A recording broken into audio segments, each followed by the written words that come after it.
नाम रखना, अकीका करना और बाल छीलना। बाल छीलने के ताल्लुक से आप अकीके का जानवर ज़बह करने से पहले भी छील सकते हो और बाद में भी छील सकते हो, कोई तरतीब इसमें लाजिम नहीं है। लेकिन चूंकि हज में कुर्बानी के बाद बाल उतारते हैं, तो अगर आप अकीका करने के बाद बाल उतारोगे तो उसकी नकल भी हो जाएगी, थोड़ी बहुत मुसाफत हो जाएगी। अब जो है बाल उतारने के बाद घरों में औरतें बहुत पुराने रस्म व रिवाज को कुछ कुछ बाकी रखे हुई है। बाल उतारने के बाद सर के साथ जो पुराने ज़माने की बातें या जो परंपरा, जो रीत रिवाज आ रही है गैरों की, वो सब कुछ नहीं करना है। और बाल उतारने के टाइम वो सूप में रख के बैठते हैं, सब पता नहीं क्या चावल हो क्या, और लोग पैसा डालते हैं। इसकी कोई हकीकत नहीं है, ये गैरों की देखा देखी है। जो बाल उतारने आ रहा है, जो सब मिल करके दे रहे हैं, उसकी कोई जरूरत नहीं। अब उन लोगों ने मिल के दिया, उसमें डाला कटोरे में, प्लेट में, सूप में। अब उनके यहाँ जो लोग डाल के गए हैं, उनके यहाँ ऐसा होगा तो आप वहाँ जाकर डालेंगे, वह कि आपका कर्ज हो गया। तो करने की क्या जरूरत है? इसकी कोई अहमियत नहीं है, इसकी कोई हैसियत ही नहीं है। ना इस्लाम में इसकी कोई गुंजाइश है कि सूप लेके बैठो, पैसा डालो, पूरे मोहल्ले की औरतें आएंगी और रिश्तेदार आएंगे, पैसा डालेंगे, क्या क्या करेंगे। ये तो गोया कि आप लोगों को बुला करके कर्ज ले रहे हो। जब उनके होगा तो आपको जाकर डालना पड़ेगा।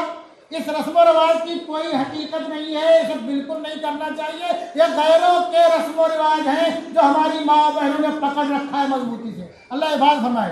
अब बाल छीलने के बाद सर के साथ पता नहीं क्या क्या करती हैं, लेकिन जो अल्लाह के प्यारे हबीब का इरशाद है, मैं अर्ज कर दूं, ये 12 नंबर की चीज़ है। क्या है? ज़ाफ़रान। हदीस में क्या? खलूक का लफ्ज़ है। किसका लफ्ज़ है? खलूक मल्ला। और खलूक क्या है? वो खुशबूदार चीज होती है ज़ाफ़रान के कबील से। बाल उतारने के बाद उसे सर पे मल्ला चाहिए। हमारे बहुत से लोगों को मालूम नहीं है। बाल उतारने के बाद बाल के बराबर चांदी सोना सदका कर दो, लेकिन सर पे क्या करना है? कोई उल्टी सीधी चीज नहीं लगानी है। अल्लाह के प्यारे हबीब का जो इरशाद है वो हमें करना है। क्या फरमाते हैं आप? अन अबी बुरैदा यक़ूल कुन्ना फिल जाहिलियति इज़ा वुलिदा लि अहदिना गुलामुन। रिवाज करते हैं हज़रत अबू बुरैदा रज़ियल्लाहु ताला अन्हु की जाहिलियत में हमारे यहाँ जब किसी का बच्चा पैदा होता तो ज़बह शातन, तो बकरी ज़बह करता, व लतख़ रअसहु, और उसके सर पे बिदमीहा, उस बकरी का खून मलता था। फलम्मा जा अल्लाह बिल इस्लाम, जब अल्लाह तबारक व तआला ने हमें इस्लाम की दौलत से मालामाल किया, कुन्ना नज़बहु शातन व नहलिक़ु रअसा, तो हम बकरी ज़बह करते हैं यानी अकीका करते हैं, व नहलिक़ु रअसा, और बच्चे का सर साफ करते हैं, बाल उतारते हैं, व नलतख़ुहु बिज़ाफ़रान, और हम के सर पे ज़ाफ़रान मलते हैं। खून, अकीका ज़बहशुदा जानवर के खून के बजाय क्या करना है? ज़ाफ़रान मलना है, या उसके कबील की जो चीज हो वो मलना है। ये होगी 12वीं चीज। अब आखिर में आते हैं 13वीं चीज, खतना के ताल्लुक से। खतना एक ऐसा अमल है जो बहुत से दीगर अदियान और मज़ाहिब में अब भी जारी और सारी है, अब भी जारी और सारी है। और खतना जो है सबसे पहले किसने किया? हजरत काला इख, ये रिवायत जो है ये इसकी है बुखारी जिल्द नंबर 2 सफ़ा नंबर 931, जिल्द नंबर 1 सफ़ा नंबर 473। काला इख्ततना इब्राहिम बादा समानीन सनतन वख्ततना बिलक़दूम व फी रिवायतिन बिलक़द्दूम। सबसे पहले जो खतना किया है इब्राहिम अलैहिस्सलाम ने, कि अल्लाह का उनको हुक्म हुआ, हमारी मालूमात के मुताबिक उस वक्त उनकी उम्र कितनी थी? 80 साल थी। कितनी थी? 80 साल थी। और बाद लोगों ने कहा 80 साल नहीं थी, 120 साल थी। कितनी थी? 120 साल थी। मुवत्ता मालिक की रिवायत है जो बुखारी जिल्द नंबर 2 के हाशिया 931 में लिखी। क्या है? अव्वल मन इख्ततना, देखो रिवायत बता रहा हूँ, सबसे पहले खतना कैसे किया? अव्वल मन इख्ततना व हुवा इब्नु 20, अव्वल मन अन्ना इब्राहिम अव्वल मन इख्ततना। कहते इब्राहिम अलैहिस्सलाम वो पहले शख्स हैं जिन्होंने अपना खतना किया।